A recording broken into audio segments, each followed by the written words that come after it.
მშვიდობის ეთერში გაცემა რეზიუმე სტუდიაში კი მერაბ მეტრეველის ნაცვლად დღეს მე ჟურნალისტი ლელა ბაღდავაძე ვიმუშავებ ზაზა თავაძე და ბაკურ კვაშილავა დღეს მათთან ერთად შევფასებთ ამ დროისთვის არსებულ პოლიტიკურ პერიპეტიებს მათ შორის ვინაიდან და რადგანაც გიორგი გახარიას ძალა არჩევნებში მონაწილე პარტია საკმაოდ დროს დაუთმობთ თვითმმართველობის არჩევნების თემასაც ამ თვალსაზრისით ახლა ის რომ ეუთო ოდირის მისია საქართველოში საკუთარ დამკვირვებელთა ჯგუფს არ გამოგზავნის შეეძლო თუ არა ეუთოს საქართველოში ჩამოსვა არჩევნებამდე დარჩენილ სამკვირაშიც ეს ერთ-ერთი კითხვაა რომელსაც დავსვათ და ნახოთ როგორი იქნება ჩვენი სტუმრების პასუხები პირველ რიგში წარმოგიდგენთ ზაზა თავაძეს რომელიც პარტია გახარია საქართველოს ერთ-ერთი ლიდერი და ვაკის ოლქში მაჟორიტარი დეპუტატობის კანდიდატია ბატონ ზაზა გამარჯობა და მადლობა რომ გვესწრეთ ბატონ ზაზა, აი მოდით დავიწყოთ სწორედ თვითმმართველობის არჩევნებით და ეუთო ოდირის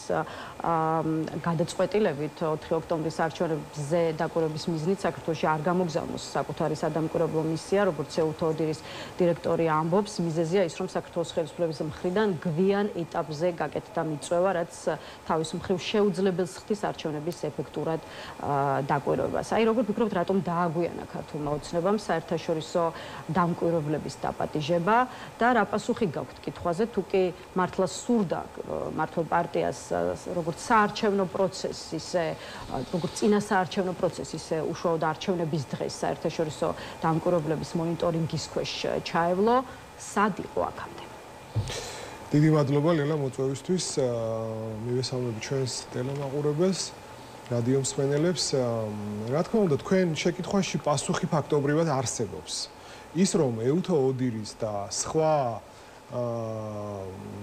სერიოზული მოთამაშეების, ესე ვთქვათ, ამ ნაწილში, რომლებსაც აქვთ როგორც ისტორიული გამოცდილება, ასევე კრიტიკული შეფასებები არაერთი სხვადასხვა ქვეყნებში არჩევნებთან მიმართებაში, მათ შორის საქართველოში, ალბათ ეს იყო ძირითადი მიზეზი ოცნების რეჟიმისა, თუ რატომ მოხდა მათი ფორმალური მოწვევა და თან მოხდა იმ დროს, როცა ფაქტობრივად შეუძლებელი იყო ეუთო ოდირის მისიის საქართველოში ჩამოსვლა და ამ თვითმმართველობის არჩევნებზე დაკვირვების და გახორციელება. ოცნების მზაკრული ჩანაფიქრი იყო ზუსტად იმიტომ, კიდევ ერთხელ რომ დავაზუსტოთ, რომ მათ როგორც 2024 წლის საპარლამენტო არჩევნებზე გააყალბეს და მიიტაცეს ხელისუფლება, გააყალბეს არჩევნები და მიიტაცეს ხელისუფლება, ზუსტად ანალოგიური ჩანაფიქრი აქვთ ახლაც და ამის მცდელობა ექნებათ და ამიტომ რა თქმა უნდა ის რომ ღრუია წყალში თევზი კარგად იჭირება, ამის გამოცდილება მათ აქვთ. შესაბამისად, ობიექტური დამკვირვებელი, როგორიც შესაძლოა ყოფილიყო ეუთო ოდირის წარმომადგენლების სახით აქ არჩევნების დაკვირვებისას მათ არ აწყობდათ. ამიტომ მაქსიმალურად გაწერეს პროცესი. შეიძლება თუ არა ეუთო ოდირის მისიის მოწვევა უფრო ადრე ამ კითხვაზე ქართულ ოცნებაში დღეს თქვეს რომ არ შეიძლებოდა როგორც მართველი გუნდის წარმომადგენლებმა აღნიშნეს ხელისუფლება მოწვევას რამდენიმე თვით ადრე თუნდაც იმის გამო ვერ გააკეთებდა რომ არჩევნებში მონაწილეობის თაობაზე საკუთარი გადაწყვეტილება არ ქონდა გაჟღერებული სხვა რომელიმე პარტიას ქართული ოცნების გარდა და ასე ვთქვათ ერთმანეთთან ჭიდაობით იყავით დაკავებული. რამდენად მყარია თქვენთვის არგუმენტი რომ მართველი პარტია იძულებული იყო დალოდებოდა პარტიების რეგისტრაციას. ეს არის ოცნების მორიგი ტყუილი, იმიტომ რომ საერთოდ ეხლა ჩვენ ხო ვიცით ოცნების სახეს ხო კარგად ვიცნობთ. ოცნება დგას ტყუილებზე, ოცნება დგას კორუფციაზე, ოცნება დგას ესე ვთქვათ, სიტუაციების შექმნაზე, სადაც სიმართლის საერთოდ მარცვალიც კი არ არსებობს. ეხლა თქვენ ხომ ძალიან კარგად გახსოვთ, როდესაც გამოვიდა ოცნების ეგრეთ წოდებული პრემიერი კობახიძე და ეუთო ოდირის მოწვევასთან დაკავშირებით საზოგადოებას ამცნო, რომ მათი მოწვევა არ არის საჭირო. მათი მოწვევა როგორც ასეთი თვითმმართველობის არჩევნებზე არაკვირდებიან ხოლმეო და შესაბამისად ახლა დაივიწყეთ ეუთო ოდირიო. მე რა თქმა უნდა ამ მის განცხადებას ვაკავშირებ შემდეგ მეორე განცხადებას, ოდესაც ის გამოვიდა და თითქოს ეუთო ოდირის მოწვევა სცადა, უბრალოდ ამით თავის საკუთარი ამორჩევლის შესწომაში შეყვანა სცადა ესე ვთქვათ, მაგრამ როგორც საკუთარი ამომრჩეველი, რომელიც ნამდვილად დაუმსახურებლად ყავთ ის რაოდენობა, რაც ყავთ და მე ვფიქრობ, რომ მათი ელექტრონული ღვევა, რომელიც დაწყებულია, აუცილებლად დასრულდება იმით, რომ ის ადამიანები, ის ამომრჩეველი, რომელიც ოცნებას ხმას აძლევდა და მიცა ბოლო არჩევნებზე, ზუსტად იმიტომ, რომ თითქოს ოცნება ისევ ევროპისკენ მიდიოდა, ეს ამომრჩეველი აუცილებლად ზუსტად პროევროპულ ოპოზიციას ჩვენი პოლიტიკური ძალის და ასევე ლელოსახით მიცემს დღეს ამ არჩევნებზე უпростоრად ხმას და ამით დაამტკიცებს იმას კიდევ ერთხელ რომ ოცნება იტყუება და ცდილობს ტყუილებით გავიდეს ფონს.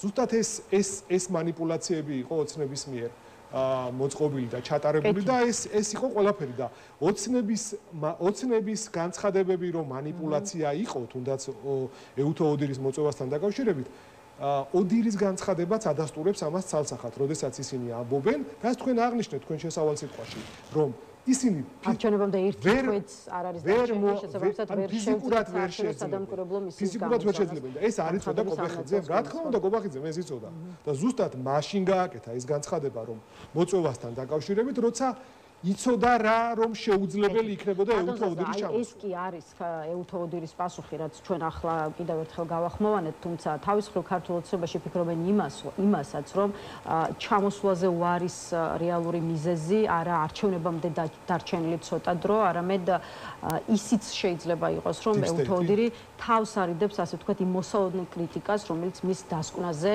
სავარაუდოდ წამოვიდოდა ოპოზიციური ძალების მხრიდან, ადგილობრივი ორკების შეეშინდათო ქართულ ოცნებაში დღეს ესეც ითქვა. რამდენად შეიძლება იყოს მიზეზი ესეც, რომ საერთაშორისო სადამკვირვებლო მისია ერიდება კრიტიკას და ასე ვთქვათ, მოსალოდნელ თავის ტკივებს.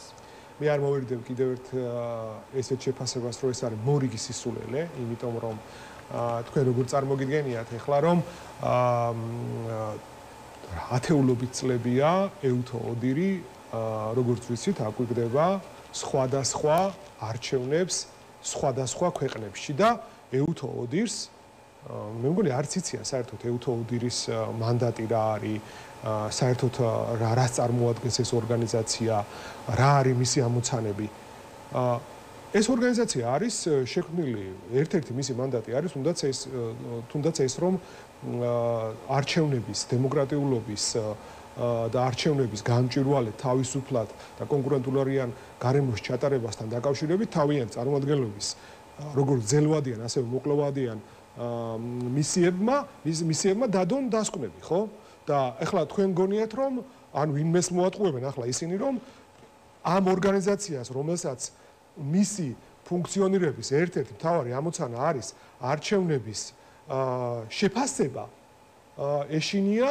ოპოზიციის კრიტიკული შეფასებების ამა თუ იმ ქვეყანაში ეს ხო ეხა ინფანტილური რაღაც ბავშვური განცხადებაა და თან სისულელია იმავდროულად ხო? ბატონ ზაზა, ჯამში დღეს ბრიფინგიც გქონდათ თქვენ ამ თემაზე და აღნიშნეთ კიდეც რომ 4 ოქტომბრის არჩევნები იქნება პირველი მუნიციპალური არჩევნები, რომელსაც საერთაშორისო დამკვირვებლები არ დააკვირდებიან, თქვენ თქვით ისიც რომ ამით ოცნებამ პრაქტიკულად მოსპოს საარჩევნო დარღვევების გამოვლენის შესაძლებლობა. აი ამ ყველაფრის გათვალისწინებით რა მოლოდინი გაქვთ როგორც არჩევნებში მონაწილე პარტიის წარმომადგენელს, როგორ მიმდინარეობს ახლა საარჩევნო პროცესი და როგორ ჩაივლის უკვე უშუალოდ არჩევნების დღე, 4 ოქტომბრის დღე, რამდენად არის ეს, ასე ვთქვათ, ბრძოლა სამართლიან და კონკურენტულ გარემოში, როგორ გარემოშიც ზოგადად უნდა ტარდებოდეს ადგილობრივი იქნება ეს თუ სხვა ტიპის არჩევნები.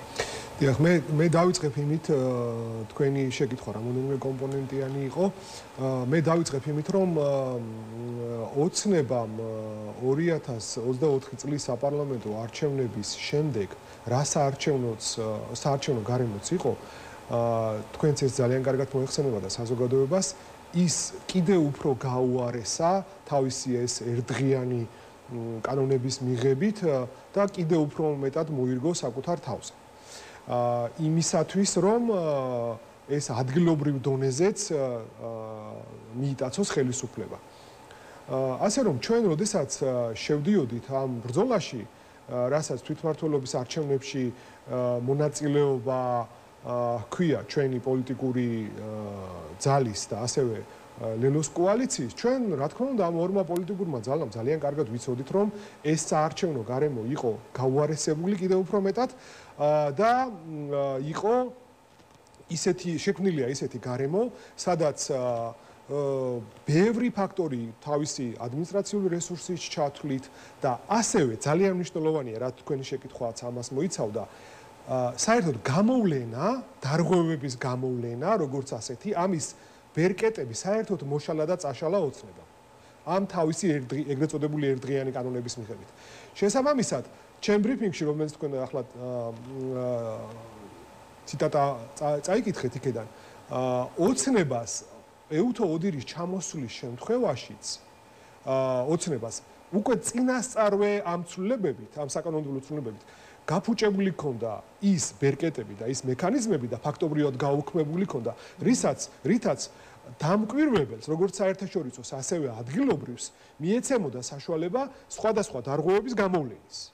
შესაბამისად, როდესაც შენ ამ დარღვევების გამოვლენის ბერკეტებიც გამოცლილი გაქვს ხელიდან, შესაბამისად, როგორ შეიძლება რომ საერთოდ შეფასდეს ეს არჩევნები, ხო?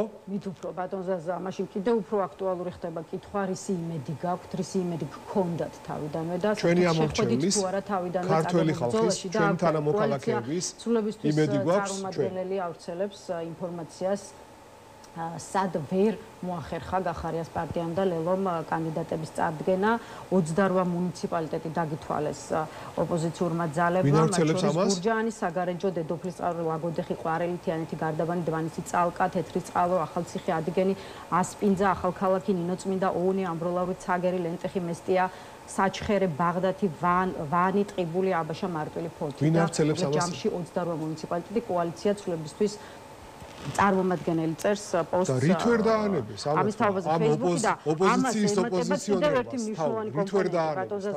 ჩვენ გვებძვიან თუ ოცნებას კიდევ უფრო ცუდი მდგომარეობა გაქვთ მათი შეფასებით საარჩევნო უბნების ნაწილში, სადაც როგორც აი კოალიცია ცვლილებისთვის ეს წარმომადგენელი ამბობს, თენგო თევზაძე მყავს მხედველობაში, ლელომ და გახარიას პარტიამ ვერ დააკომპლექტეს საარჩევნო უბნები 3055 საარჩევნო უბნიდან ლელოს 253 უბანზე არ ჰყავს საკუთარ წვლილს ვუძლებენ ამაში 1327 საკუთარ წვლილს პარტიების წვლილი გითხარით მაშინ რა არის იცით ჩვენი ოპოზიციონერი კოლეგების წვლილი იმაში რომ ოცნების წისქვილზე ჯერ ეს ერთი წყალს ასხავენ თავიანთი ესეთი განცხადებებით და საერთოდ ოპოზიციის ოპოზიციონრობას როდის დაანებებენ თავს ოპოზიციის ბრალია ის რომ ვერ წარადგინეთ კანდიდატები 28 მუნიციპალიტეტში და ვერ დააკომპლექტეთ საარჩევნო აგიხსნით ახლა ნახეთ ჯერ ეს ერთი რომ დავასრულო ოპოზიციის ოპოზიციონრობას უნდა დაანებონ თავი ეს საკუთარი ძალები და ძალისხმევა უნდა მიმართონ ოცნების რეჟიმის წინააღმდეგ თუ რეალურად ოცნების რეჟიმის დამარცხება უნდათ ეს არის აქსიომი და მეორე საკუთარ წულზე როცა ვსაუბრობ ჩვენი ოპოზიციონერი კოლეგების 4 ოქტომბერს რომელი აქციაც არის დაანონსებული ამ 4 ოქტომბრის აქციაზე ჩვენი ინფორმაციით დასავლეთ საქართველოსდან ორგანიზებულად მიკროავტობუსებში თავიანთი მხარდამჭერების თავიანთი ამ რეგიონალური წარმომადგენლების მეშვეობით ორგანიზებულად აპირებენ მიკროავტობუსებში ჩასვან ხალხი დილის 7 საათზე, ხას უსვა, დილის 7 საათზე 4 ოქტომბერს და წამოიყვანონ თბილისში. თქვენ როგორ წარმოგიდგენიათ ახლა 7 საათზე რომ ისინი მიკროავტობუსებით ხალხს წამოიყვანენ რეგიონებიდან, დასავლეთ საქართველოსდან თბილისში. ისინი ხო თბილისში ხმას ვეღარ მიცემენ. ეს ხო თავიდანვე იცოდით ბატონზე. რა ვიცოდით? ჩვენ ვიცით ის ლელა რომ ჩვენ როცა ხალხს ხვდებით ყოველდღიურად. ჩვენ როდესაც ხალხს ნახეთ, ჩვენ როდესაც ხალხს ხვდებით ყოველდღიურად ეს ამომრჩეველი და საკუთარი მხარდამჭერი ეს ხო არ გონიათ რომ პირდაპირ მიმული არიან ამ ჩვენ ესე ვთქვათ კოლეგა ოპოზიციონერ პარტიებზე. ის ადამიანები, იმ ადამიანების უმრავლესობა მერწმუნეთ არჩევნებში მონაწილეობას აპირებენ და მიიღებდნენ კიდეც არჩევნებში მონაწილეობას ის ადამიანებიც კი რომლებსაც მიკროავტობუსში ჩასვავენ როგორც აანონსებენ 4 ოქტომბერს და წამოიყვანენ თბილისში. რომ არა ეს ხელშეშლა და ეს რა არის სხვა თუ არა ოცნების ფაქტობრივად ან სასარგებლო იდიოტობა ან პირდაპირ გარიგებაში შესვლა. ეხლა ჩვენზე როცა საუბრობენ რომ მე არ მინდა ეხლა მაგათი რაღაც ოპონირება და მათი როლი ავირჩიო. თუ კი დამარცხდება ლელო და გახარიას პარტია ამ არჩევნებში, ისი ალბათობაც ალბათ მაღალია, ეს დაბრალდება სხვა ოპოზიციურ პარტიებს. არა, ნახეთ, პირიქით მე ვხედავ რომ იქეთ მხარეს არიან ესეთი ჩასაფრების პოზიციაში, ერთნი არიან რომლებიც უყურებენ, ერთი არიან რომლებიც აქტიურად პირდაპირ იბრძვიან ჩვენს წინააღმდეგ, როგორც განცხადებებით, ასევე ქმედებებით, რაც მე უკვე გითხარით და ჩამოგითვალეთ და კიდე დავამატებ რამოდენიმე ფაქტს, რაც ჩვენთვის ცნობილია და მეორენი არიან, რომლებიც გვერდიდან უყურებენ ამას და ესე ხელს იფშვეთენ, რომ 4 ოქტომბერს იქნებ წაიქცენ, რომ მე ამაზე გაიცინონ და გაეხარდენ. მე ვფიქრობ, რომ ჩვენი წაქცევა და ჩვენი წარუმატებლობა, რომელსაც ვერ მოესწრებიან, ეს კი არ უნდა გაეხარდეთ. ოცნებას უნდა ებრძოლონ, ოცნების რეჟიმს უნდა ებრძოლონ. ოცნებამ გააყალბა არჩევნები და მიიტაცა ხელისუფლება და ისინი რომ ბოიკოტის რეჟიმში არიან ვინმე უშლით რომ ბოიკოტის რეჟიმში იყვნენ? არავინ არ უშლით ხელს და ჩვენ როდესაც ვამბობთ რომ ჩვენ ვირჩევთ აქტიურ ბრძოლას რეჟიმის წინააღმდეგ, მათ შორის არჩევნებში მონაწილეობის მიღებით, ეს ძალისხმევა ოცნების წინააღმდეგ უნდა მიმართონ. ლოგიკური ეს არის. და არა ის რომ ჩვენ გვებრძოლოთ. და გარდა ამისა კიდე რაც თქვენ ახლა დაასახელეთ რამოდენიმე მუნიციპალიტეტი რომ თითქოს ჩვენ იქ ვერავინ ვერ წარვადგინეთ. არ ყავთ მერობის კანდიდატები, ანუ თქვენ ჩემი ბრიფინგი როდესაც ახსენეთ, ერთ-ერთი ბრიფინგი მიეძღვნა იმას, ოცნება როგორ იყენებს სისტემურ დაშინებას, სისტემურ მოსყიდვას, სისტემურ გადაბირებას, როგორ აკეთებდა, სანამ ჩვენ დავასახელებდით ჩვენ. რა თქმა უნდა, ვიცოდით, მაგრამ ეხლა ეს ხო არ ნიშნავს იმას, რომ ის რომ ვიცოდით, რომ ვიცით, რომ ოცნება გაყალბება შეეცდება, ამის გამო არჩევნებში არ მივიღოთ მონაწილეობა და დაუთმოთ ყველა მუნიციპალიტეტი და ხალხი დავტოვოთ მარტო ოცნებასთან. ამას არ ნიშნავს, ჩვენ არ ვფიქრობთ ესე. და შესაბამისად, მათი წარმომადგენლები, რომლებიც თანახმა იყვნენ, მაგალითად ბევრ მუნიციპალიტეტში რომ მერად ეყარათ კენჭი. ან მაგალითად ყოფილიყვენ ჩვენი წარმომადგენლები საარჩევნო ადმინისტრაციებში. იცით როგორი ჩვენი ინფორმაციით, როგორი ზეწოლები და როგორი ფსიქოლოგიური ზეწოლები მათ შორის განახორციელეს ამ ხალხზე. შესაბამისად, ახლა ესე თითის გაშვერა რომ აი იქ ვერ წარადგინეს, აი აქ ვერ ხნეს, ეს არის კიდევ ერთხელ ოპოზიციის ოპოზიციონრობა, თან ძალიან ესე ვთქვათ, არა კეთილსინდისიერად, რომელიც პირდაპირ ოცნების წისქვილზე ასხავს წყალს. და მე მათ არაერთჯერ მოუწოდე და კიდევ ერთხელ მოუწოდე. ოპოზიციის ოპოზიციონერობას დაანებონ თავი და ოცნების რეჟიმის წინააღმდეგ იბრძოლონ. წინააღმდეგ შემთხვევაში ეს უკვე იქნება მტკიცებულება იმისა, რომ ისინი ოცნებას უწყობენ ხელს და არა ოცნების რეჟიმის დამარცხებას. კი ბატონო, ბატონზაზა, ისევ თვითმმართველობის არჩევნებზე მინდა განვაგრძელოთ საუბარი, თუმცა ახლა უკვე სხვა პერიპეტიების კონტექსტში ხმაურის ფონზე უწევს, შეიძლება ითქვას საარჩევნო კამპანიის წარმოება კახაკალაძეს, იცით რომ მელიქიშვილის გამზირზე გახსნილ მის საარჩევნო შტაბთან უკვე ყოველდღიურად ყოველ საღამოს იმართება საპროტესტო აქციები, უკვე რამდენჯერმე ვნახეთ დაპირისპირების შემთხვევებიც. არასამთავრობო სექტორის შეფასება და მოკლედ ციტატას წავიკითხავ, რომ სახეზეა საპროტესტო მსვლელობის მონაწილეებზე მიზანმიმართული ძალადობრივი თავდასხმა, მშვიდობიანი პროტესტის ჩასახშობად და მოქალაქეთა დასჯის მიზნით კრიმინალური მეთოდების გამოყენება. აი თქვენ რას ხედავთ გასული დღეების განმავლობაში განვითარებული მოვლენებით?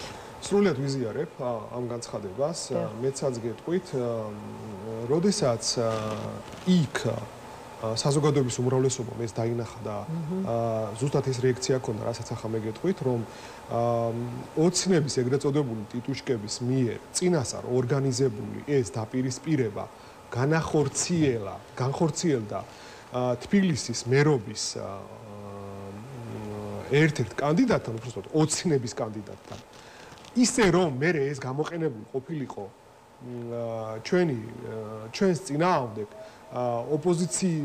ოპოზიციის წარმომადგენლების წინააღმდეგ, ეს იყო წინასწარ, როგორც ჩანს, წინასწარ დაგეგმილი. და ეს არის ასევე იმის ნათელი მაგალითი, რა ინფორმაციაც ახლა ჩვენ გვაქვს, რომ გამოძიება დაიწყეს პროტესტის მონაწილე ადამიანების მიმართ და არანაირი გამოძიება არ დაუწყიათ იქეთ მოძალადეების მიმართ. ეს არის შერჩევითი სამართლის ნათელი დადასტურება, ეს არის შერჩევითი მართლმსაჯულების ნათელი დადასტურება და მეცაც გეტყვით. თქვენი კოლეგა ჟურნალისტები, როდესაც ცემეს ამ აქციების დროს, მაგალითად მახსენდება იგივე გურამ როგავა, მახსენდება ასევე ჩიხლაძია, მე მგონი მეორე ჟურნალისტი პირველის, რომელიც ქალბატონი წააქციეს და წიხლებით ცემეს. ამის გარდა დაახლოებით 400 მშვიდობიანი მომიტინგე არის ნაცემ ისე რომ სახისძულები აქვს დამტვრეული, რომელიც როგორც ქვეყნის შიგნით, ასევე ქვეყნის გარეთ შეფასდა, როგორც არაადამიანური მოპყრობა, როგორც მეცაც გეტყვით, წამება და არც ერთი დანაშაული, არც ერთი სამართალ დამრღვევი, კი არა, არც ერთი სავარაუდო დამნაშავე, რომელმაც ჩაიდინა ეს ქმედება, ინკრიმინირებული ქმედება, არ არის მიცემული პასუხისგებაში. არც ერთი დაკითხულიც არ არის, მე მგონი. და რაზე ვსაუბრობ ჩვენ საერთოდ? ესე იგი, გამოდის რომ ოცნებისია ისა რა ქვია, პოლიციაც, ოცნების არის პროკურატურას, ოცნების არის ეს ხალხმა რო სამართლიანი შეარქვა, მე საბოლოოდ სადაც მიდის ეს ყველაფერი, ზონდერ მოსამართლეები, ეჯალათი მოსამართლეები და სამართალი საერთოდ არ არსებობს ამ ქვეყანაში. სამართალი არის დაკარგული საერთოდ. არც სამართლიანობის შეგრძნება აქვს ხალხს, არც დაცულობის შეგრძნება აქვს, არც მართლმსაჯულების იმედი აქვს და არაფრის იმედი არ აქვს და ამ ფონზე გამოდის მე ახლა ოცნება და დღეს სადღაც კითხეს ბრიფინგის დროს ჟურნალისტებმა თქვენმა კოლეგებმა რაღაც სტატისტიკები მოყავთ რომ რაღაცაში დავწინაურდით იმას თქვენ ხედავთ საერთოდ რომ ამ სასამართლოს, ამ პროკურატურის, ამ მართლმსაჯულების სისტემის რაიმე გამოძიებულს, რომელიც მაგალითად 60 პოლიტპატიმარი რო გეყოლება და ჟურნალისტი ისა ამაღლობელი რო ციხეში გეყოლება გამომწყდეული, საერთოდ რაზეა საუბარი? კეთილი, გასაგებია. ბატონზაზა, რამდენიმე წუთი დაგვრჩა და დღეისთვის აქტუალურ კიდევ ერთ საკითხს მინდა შევეხოთ და დღეს უკვე ამით დავასრულოთ. ამჯერად ჰელსინკის კომისია, რომელიც რაღაც 4 საათი დარჩა არც კი, გამართავს საქართველოს შესახებ მოსმენას სახელწოდებით პარტნიორიდან პრობლემამდე საქართველოს ანტიამერიკული გადახვევა. და მოკლედ ციტატაც მინდა ჰელსინკის კომისიის განცხადებიდან გავაცნოთ ჩვენს მაყურებლებს. დღეს მმართველი პარტია ქართული ოცნება ქვეყანას რუსეთის ორბიტაზე აბრუნებს და ჩინეთსა და ამერიკის შეერთებული შტატების სხვა მეტოქეებთან ურთიერთობებს აღრმავებს. ბოლო რამდენიმე წლის განმავლობაში ქართულმა ოცნებამ საქართველოს ინსტიტუტები დაასუსტა და ძირი გამოუთხარა საქართველოს სუვერენიტეტს ჩინური ინვესტიციების მოზიდვით, ამავდროულად კი ამერიკული კომპანიებისთვის შუა დერეფნის ვაჭრობასა და ცენტრალური აზიის იშვიათ მინერალებზე წვდომის დაბლოკვით. მათ დაიჭირეს ოპოზიციის წარმომადგენლები, გამოიყენეს ძალადობა მშვიდობიანი დემონსტრანტების წინააღმდეგ და უარი თქვეს ძალაუფლების დათმობაზე არჩევნების შემდეგ, რომელიც არალეგიტიმურად ფართოდ იქნა აღიარებული. ეს რეგიონში შტატების ინტერესებს დაუყოვნებლივ და სერიოზულ საფრთხეს უქმნის, ნათქვამია განცხადებაში, რომელსაც ეს კომისია, ჰელსინკის კომისია ავრცელებს. აი რა შედეგები შეიძლება მოყვეს უკვე ოფიციალური ვაშინგტონის მხრიდან საქართველოს ავტორიტარიზმისკენ გადახოვაზე საუბარს საქართველო-ამერიკის ურთიერთობებში. ლელა, ჩვენ ამის ათulis წერტილი ორივე ძალიან კარგად ვიცით და საზოგადოებასაც მოეხსენება ჰელსინკის კომისიის ამ განცხადებას, ამ შეფასებას რა დაედო საფუძვლად და რა უდევს საერთოდ, ხო? ეს არის ისევ და ისევ 2024 წლის 26 ოქტომბრის საპარლამენტო არჩევნები, როდესაც ოცნებამ მთელი მტკიცებულებებით დადასტურებული ის არჩევნები გააყალბა, რომლითაც შემდეგ ხელისუფლება მიიტაცა. და კითხვაზე რატო გააკეთა ეს ყველაფერი, აქ რავი, მე მგონი ხელის გულზე ჩანს, რომ ეს ადამიანები, რომლებიც ბოლო რამოდენიმე წლის განმავლობაში ჩვენ ბიუჯეტში ხელებს აფათურებდნენ და თავიანთ ამ დაახლოებულ კარის ბიზნესმენებს ფაქტობრივად ყვებავდნენ ამით და შემდეგ ამ ეგრეთ წოდებული ატკატებით და სხვადასხვა манипуляციებით შავსალაროს აავსებდნენ და რა ვიცი სხვადასხვა ბანკებში ამ ჩვენთვის მოპარულ ფულს დებდნენ ამ ფულის მოპარული ფულის შენარჩუნებისთვის წავიდნენ ამ ნაბიჯზე და ამიტომ გადადგეს ეს გაუაზრებელი ნაბიჯი მე ვიტყოდი, იმიტომ რომ როდესაც შენ გააქვს შანსი იმის რომ არჩევნები ჩაატარო დემოკრატიულად, თავისუფლად, გამჭვირვალედ და ხელისუფლების რაღაც ხელისუფლება რაღაც დოზით დათმო და ამ დროს აკეთებ ესეთ შლეგ ნაბიჯებს, რომლითაც ფაქტობრივად შენ რეჟიმად გაცხადებენ და რეჟიმად ჩამოყალიბდი და ამის შემდეგ შენ თანამოქალაქეებს ასეულ თანამოქალაქეს თავპირს ამტრევ აწამებ ფაქტობრივად. ეხლა რა გასაკვირია რომ ესეთი განცხადებები და ესეთი შეფასებები იყოს გინდათ ჰელსინკის კომისიის მიერ, გინდათ ამერიკის კონგრესში, გინდათ ტრამპის ადმინისტრაცია, ეს არის მაინც ყველაზე მნიშვნელოვანი, რომელიც სხვა შორის ჯერჯერობით დუმს, ყოველ შემთხვევაში საჯარო კრიტიკა ქართული ოცნების მისამართით არ მოვისმინეთ ჩვენ განცხადებები იგივე ტრამპის ადმინისტრაციის, რომ თუ თქვენ დაუბრუნდებით დემოკრატიულ კალაპოტს, თუ თქვენ გადადგავთ იმ ნაბიჯებს, რომელიც ავტოკრატიიდან დემოკრატიისკენ იქნება მიმართული, ეს არის ჩვენი მოთხოვნა. ამას ეუბნება თავისუფალი სამყარო, ამას ეუბნება ამერიკის შეერთებული შტატები და ახლა თუ ამას არ გააკეთებენ და იტყვიან რომ ჩვენი ფულის შენარჩუნებისთვის კვლავ ყველაფერს გავაკეთებთ, მადლობა. ეს არის ზუსტად ის დემოკრატიიდან გადახვევა და ეს ამის ნათელი დადასტურება იყო ევროინტეგრაციის ფაქტობრივად შეჩერება, რაც ჩვენი კონსტიტუციის 78 მუხლით არის განსაზღვრული და ამიტომ არის რომ 250 დღეზე მეტია ეს ხალხი ქუჩაში დგას, ჩვენი თანამოქალაქეები და აპროტესტებენ ამას. და ეს ვერ გაჩერდება ესე. შეფასებებიც იქნება აუცილებლად გადადგმული ყველა ის კონსტიტუციური ნაბიჯი, მშვიდობიანი ფორმით, ჩვენი პოლიტიკური ძალის მიერ და ყველა პროდასავლური უნდა იყოს პროდასავლური პოლიტიკური ძალების მიერ გადადგმული, რაც შეასუსტებს და ოპოზიციაში გაუშვებს ოცნებას. მადლობა ბატონ ზაზა, იმისთვის რომ იყავით ჩვენი სტუმარი, ზაზა თავაძეს ვემშვიდობებით. ახლა რეკლამა რეზიუმეში, რეკლამის შემდეგ კიდევ ერთი სტუმარი შემოგვერთდება, ასე რომ დაგვარდეთ.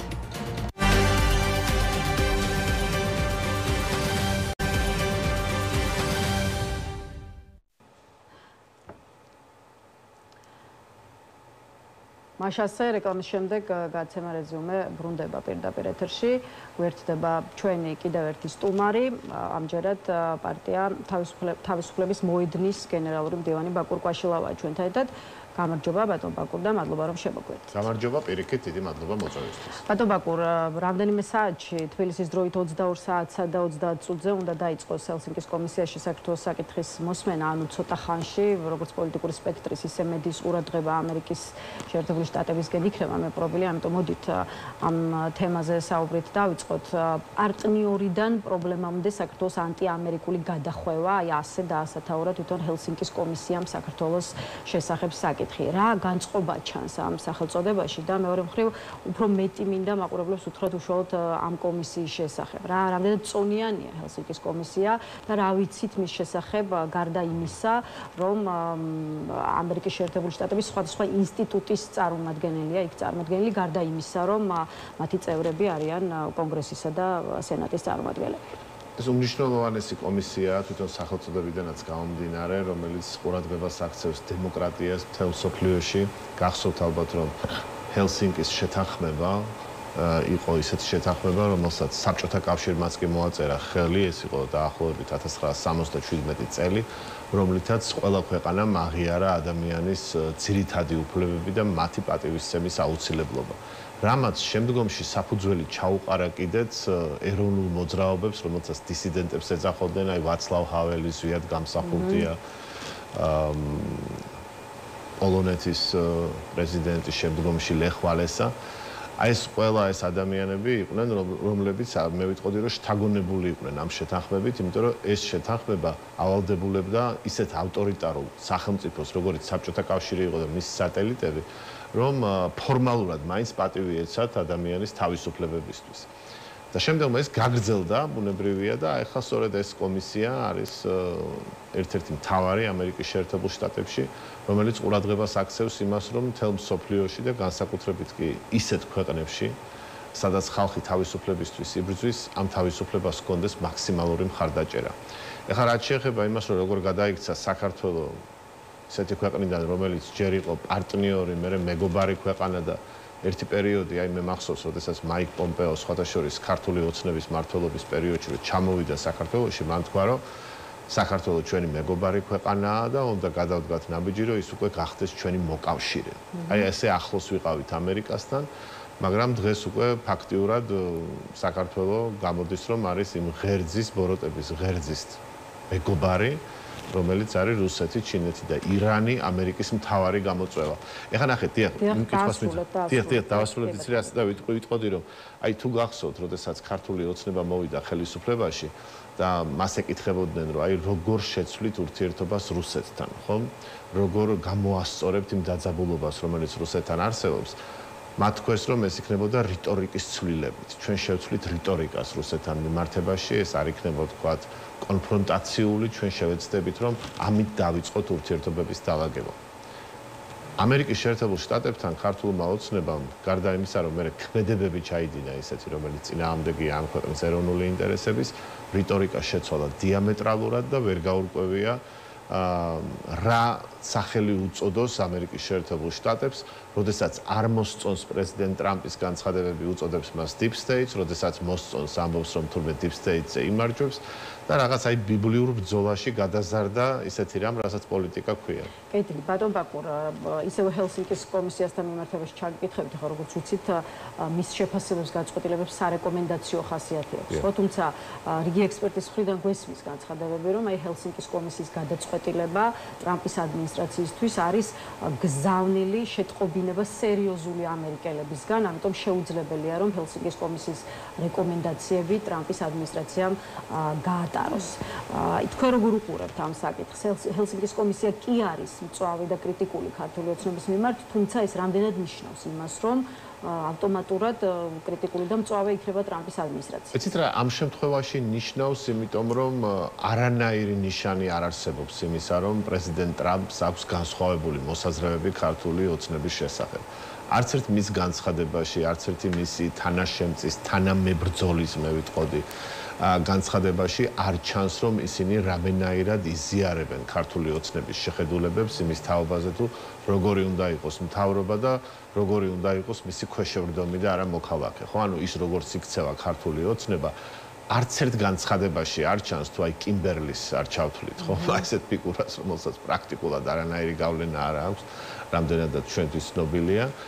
პრეზიდენტ ტრამპთან დაახლოებული არც ერთი პირის განცხადება არ ყოფილა ისეთი, რომელიც ჩვენ გვაფიქრებინებდა, რომ ჰელსინკის კომისიის დასკვნა შეიძლება მიჩნეულ იქნას ტრამპის მიერ, როგორც ვთქვათ, რაღაც მეორადი მნიშვნელობის მქონე გადაწყვეტილება და რეკომენდაცია. აი ეს არის სულ თორე ჩვენ რო გქონდეს აქ ვთქვათ ჰელსინკის კომისია, მე უკვე მკვეთრად გამოხატული პროკოცური აზრი, რომელსაც ტრამპი გამოხატავდა, ხომ? მაშინ გვექნებოდა ამის საფუძველი, რომ ეს გვემტკიცებინა. ეხლა ეს როდესაც არ არის, ამიტომაც მოსაოდნელია, რომ ჰელსინკის კომისიის დასკვნა და რეკომენდაცია იქნება მიღებული მხედველობაში. ევროკავშირთან ურთიერთობებში არსებულ პრობლემებსაც შევეხოთ ერთი კითხვით, მათ შორის ჯერ კიდევ არ არის ნათელი და მკაფიო რა და როგორ იქნება საქართველოს ვიზა ლიბერალიზაციის საკითხზე. 13 სექტემბერს არის თბილისში დაანონსებული და დაგეგმილი მორიგი მასშტაბური აქცია, რომლის მონაწილეებით აპირებენ, რომ ევროპელ პარტნიორებს დაანახონ დაანახონ ის, რომ საქართველოს მოქალაქეებისთვის ეს მონოპოლი არის, საქართველოს უვიზო მიმოსვლა არის მნიშვნელოვანი. 13 სექტემბრის აქციაზე გითხარით უფრო მეტი, ვის ეპატიჟებით ოპოზიციური პარტიების წარმომადგენლები და აი ამ საკითხზე რისი შეცვლა შეუძლია ბევრი ადამიანის გასვლას ქუჩაში. აბსოლუტურად ყველას ვეპატიჟებით, ვისთვისაც ძვირფასია საქართველოს დემოკრატიული განვითარება, დემოკრატიული განვითარების გზა და ის, რომ თითოეულ მოქალაქეს ჰქონდეს რეალურად თავისუფალი არჩევანი, აირჩიოს თავისი ცხოვრების გზა. ამასთან არის დაკავშირებული სწორედ ევროკავშირი. სამწუხაროდ, სწორედ ამიტომ არ მოსწონს ევროკავშირი ქართულ ოცნებას, იმიტომ რომ ის ხალხს და ინდივიდუალურად მოქალაქეებს ანიჭებს უფლებას და მე ვიტყოდი ვალდებულებასაც აკონტროლოს მთავრობა და შეცვალოს ის, როცა არ მოსწონს. რეალურად, რაც ქართულ ოცნებას არ მოსწონს ევროკავშირში და მის რეკომენდაციებში, არის ის, რომ მას უწევს ხელისუფლების გაზიარება, მას უწევს ხელისუფლების რეალური დანაწილება სასამართლოს, აღმასრულებელ, საკანონმდებლო ხელისუფლებას შორის, დამოუკიდებელი პროკურატურის შექმნა, ამის ხელშეწყობა, რაც გამოიწვევს იმას, რომ მარადიულად ერთპარტიული მმართველობა იქნება შეუძლებელი, შეუძლებელი იქნება არჩევნების გაყალბება, შეუძლებელი იქნება წვრილმანი წესებით მანიპულირება ხალხის ნების და აქედან გამომდინარე მათთვის ეს იყო სამწუხაროდ დიდი გამოწვევა.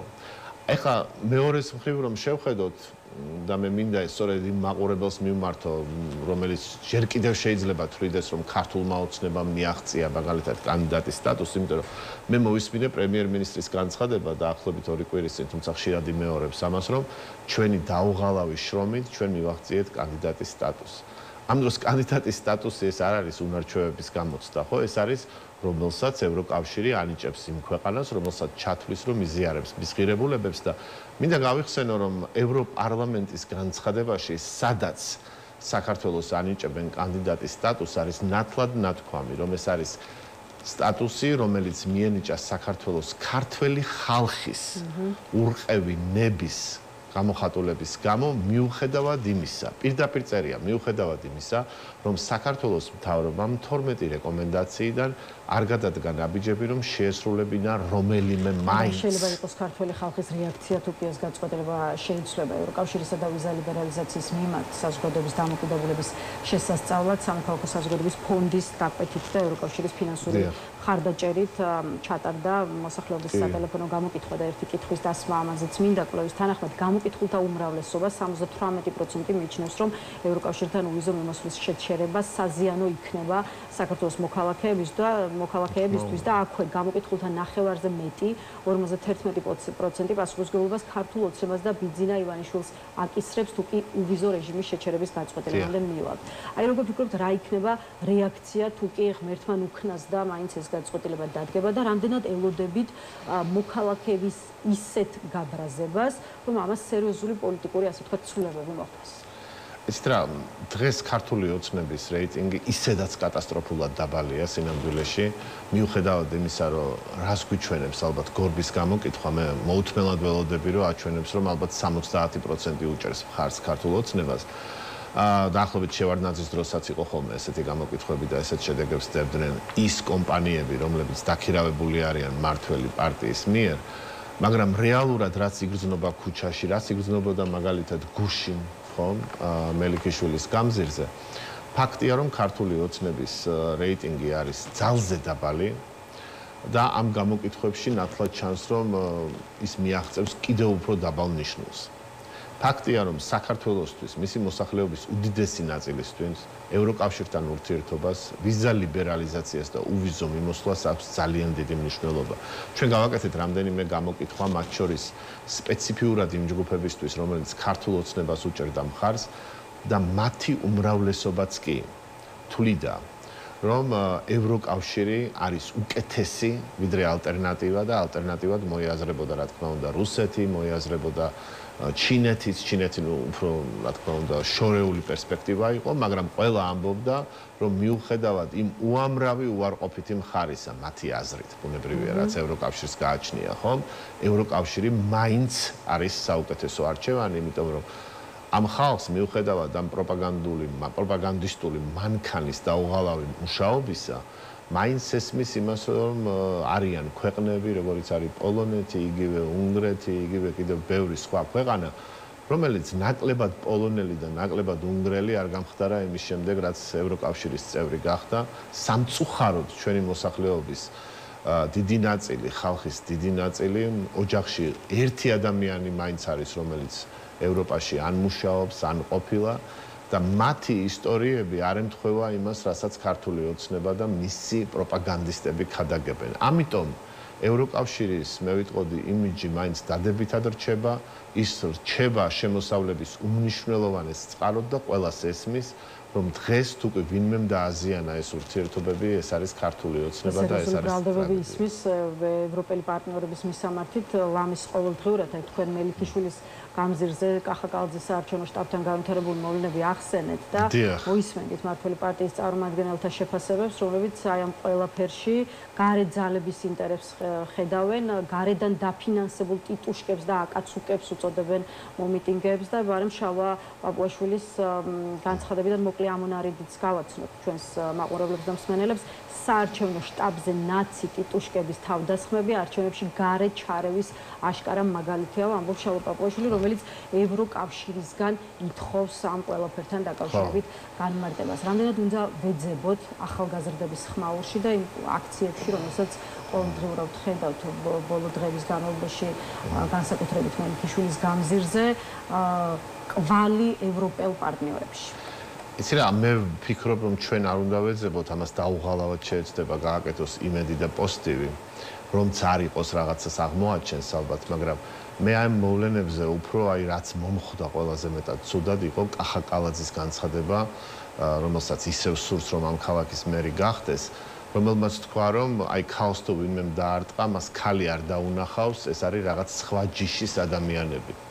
ეს თქვა ვითომდაც კონსერვატიული ქართული ოცნების წარმომადგენელმა, რომელიც ტრადიციულ ღირებულებებს იცავს და ეს თქვა იმ ქალზე, რომელსაც 9 შვილი ჰყავს, 9 შვილს უზრდის ჩვენს ქვეყანას. 9 შვილის მქონე ქალზე ამბობს, რომ არ იცის რა ჯიშის არის ის.